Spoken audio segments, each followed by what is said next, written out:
Камрадчане отметили храмовый праздник своего города. Этот день ежегодно отмечается горожанами на День Ивана. Сотни камрадчан и гостей столицы Гагаузии пришли в этот день на божественную литургию. После литургии с сердечной благодарностью выступил митрополит Владимир и отметил, что после крещения Иоанна Предтечи Господа нашего Иисуса Христа на второй день всегда торжественно празднуется День Иоанна Крестителя. Сегодня мы вместе с вами находимся и молимся в кафедральном соборе города Камрата, потому что этот собор посвящен этому великому святому. И уже стало традицией, каждый год мы приезжаем вместе с правящим архиереем, наши собратья-архиереи из Православной Церкви в Молдове, совершаем совместные богослужения. Это говорит о нашем единстве, о нашей любви.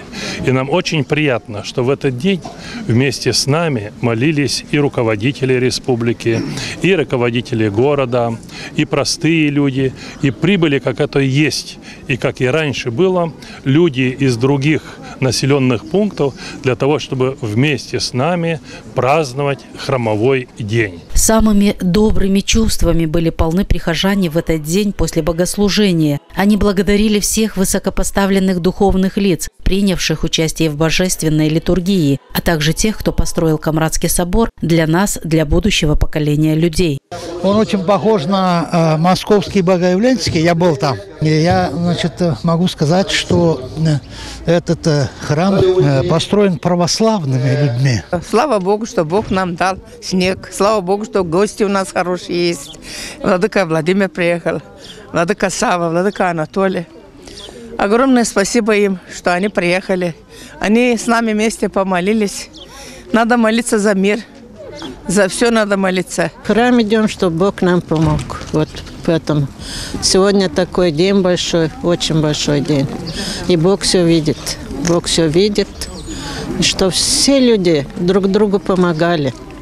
Чтоб плохого не делали ничего. Мне вот прямо по телу мурашки проходят. Сегодня день Ивана, это мой ангел-хранитель. И, конечно же, возвышенные чувства и чувство гордости, в первую очередь, что Иван, креститель, когда-то крестил нашего Господа. Помолились вместе с горожанами в этот праздничный день и руководство города. Председатель муниципального совета поздравил горожан с праздником, пожелав людям благополучия и урожайного года. А мэр города вспомнил добрым словом тех православных, которые подарили городу такой красивый храм. Всех хочется поздравить сегодня День Ивана. К тому же всех хочу с Днем Ангела поздравить, всех Иванов. Пожелать нашим горожанам мира, добра, благополучия. Поблагодарить тех людей, которые построили нам этот храм. Это в 1820 году, это наши предки, которые на тот момент отдали, наверное, самые последние. Тогда не было ни техники, ничего. И люди построили нам такой великолепный храм, прекрасный, где мы сегодня можем всем городом собраться и чтить такие великие праздники, как Рождество Христово, как крещение, как Иоанн Крестителя. По случаю храмового праздника в Камрадском кафедральном соборе Иоанна Предтечи божественную литургию отслужил митрополит Кишиневский всея Молдовы Владимир. Ему служили епископ Тираспольский и Дубасарский Сава, епископ Камрадский и Кагульский Анатолий, а также священники гагаузского благочиния во главе с протоиереем Петром Келеш.